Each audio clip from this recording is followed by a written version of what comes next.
Et salut tout le monde, c'est Air Force, j'espère que vous allez bien. Pour ma part ça va vraiment nickel. Alors aujourd'hui on se retrouve pour un petit top de sélection de base GDC pour les HDV 7, 6, 7, 8. Et j'en ferai une deuxième vidéo pour que cette vidéo ne dure pas trop longtemps pour les 9, 10, 11. Donc vous sélectionnerez la vidéo qui vous intéresse, c'est-à-dire soit les HDV 6, 7, 8, soit les HDV 9, 10, 11.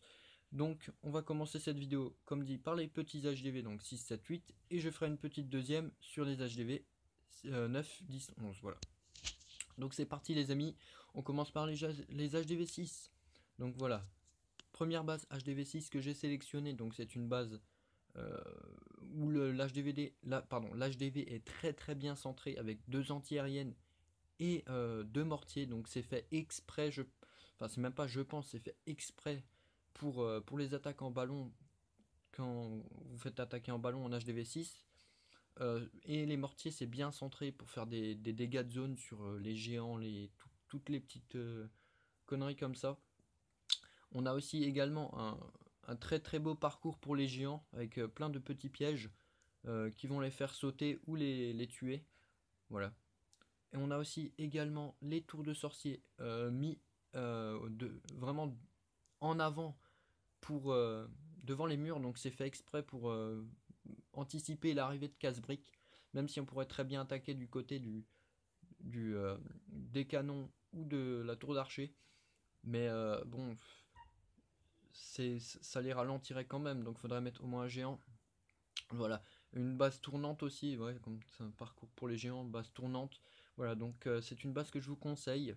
C'est pas ma préférée, je vous dirai c'est laquelle ma préférée.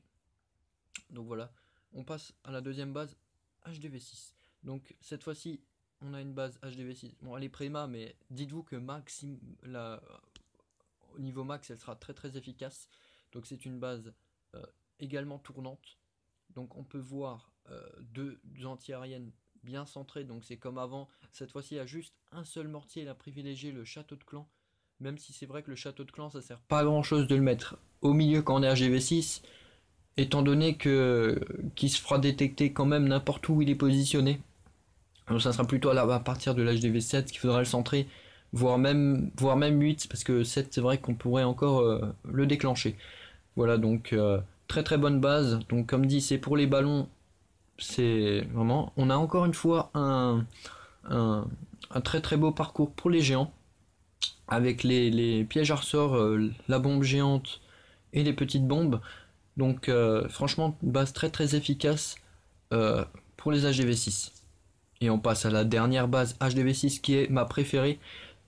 C'est une base à ouverture par le nord et par le sud. Mais comme on voit, donc c'est très tôt, parce que c'est rare que j'ai vu des bases HDV6 à ouverture par le sud et par le nord.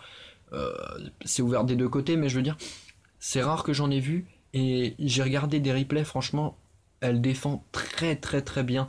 Donc on a des pièges à ressort, des bombes géantes sur les extrémités. Là où c'est ouvert, c'est fait exprès pour attirer les troupes. Par exemple, les géants, vous allez les placer en haut ou en bas. euh, Ils vont se prendre tous les pièges à ressort, tous les pièges tout simplement. Donc le mortier, il aura rien subi. Ok, il aura subi plus tard. Mais je veux dire, c'est bien. Ensuite, on a les antiaériennes bien centrées, encore une fois, très efficaces contre les ballons.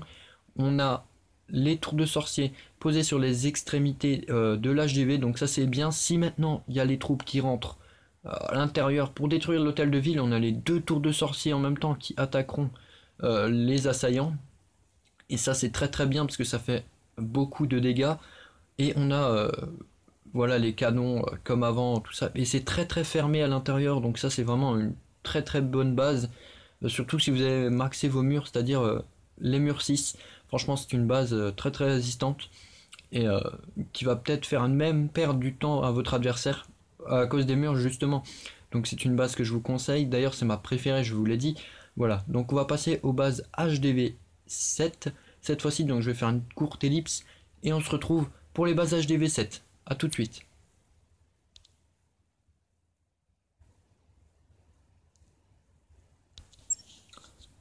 Voilà les amis, donc on se retrouve pour les bases HDV 7 cette fois-ci. Donc On va commencer par la première base HDV7.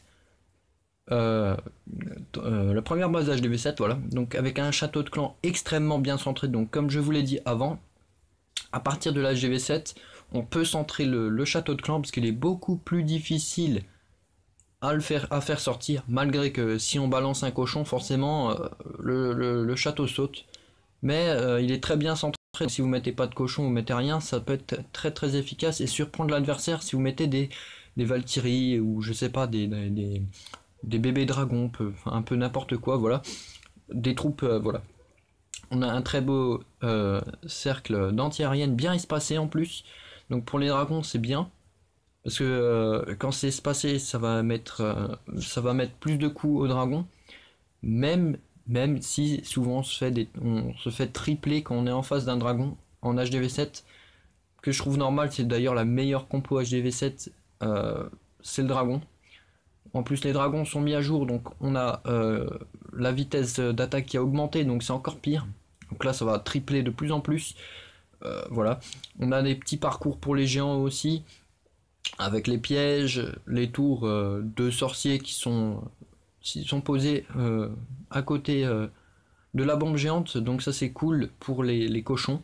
Si on vous attaque en cochon, ça peut arriver, même si ça arrive moins souvent, ça peut arriver. Un roi très bien positionné pour défendre en plus du château de clan, donc ça c'est cool.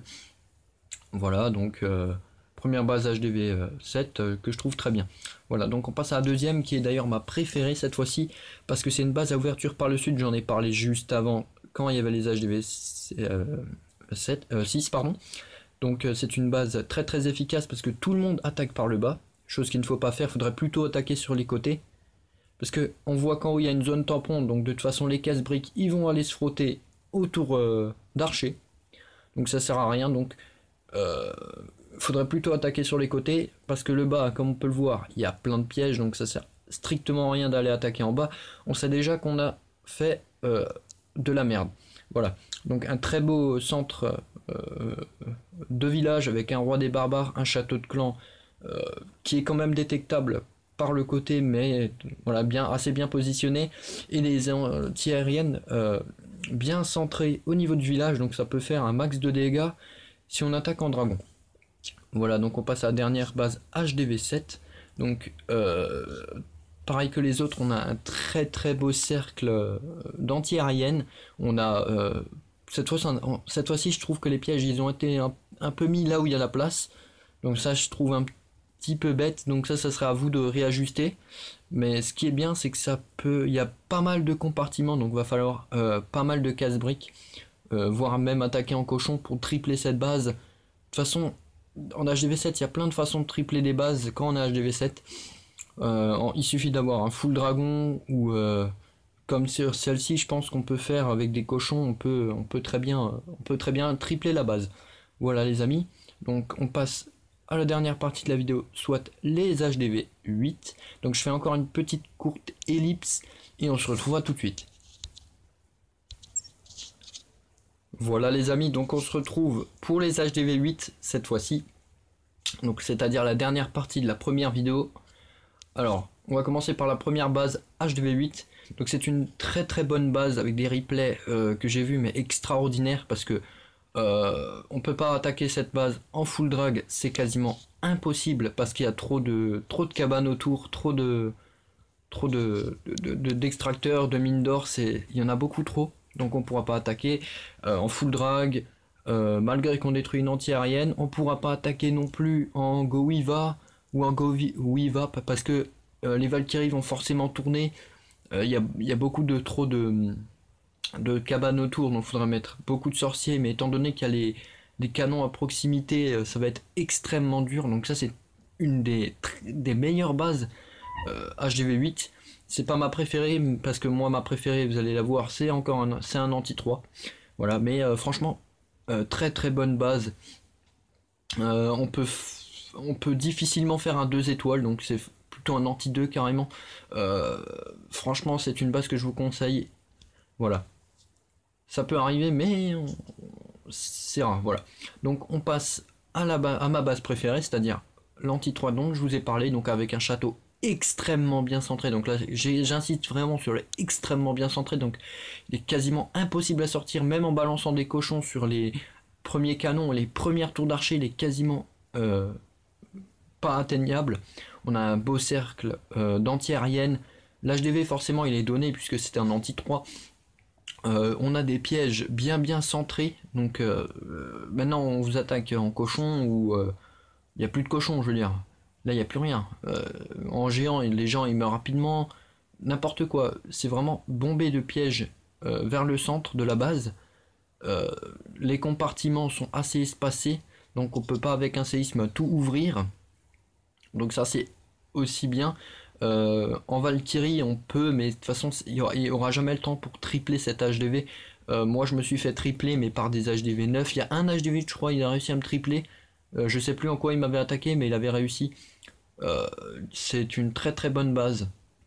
Très résistante. Voilà. On passe à la troisième base HDV 8. Donc cette fois-ci c'est encore un anti 3. Donc c'est un peu la même qu'avant.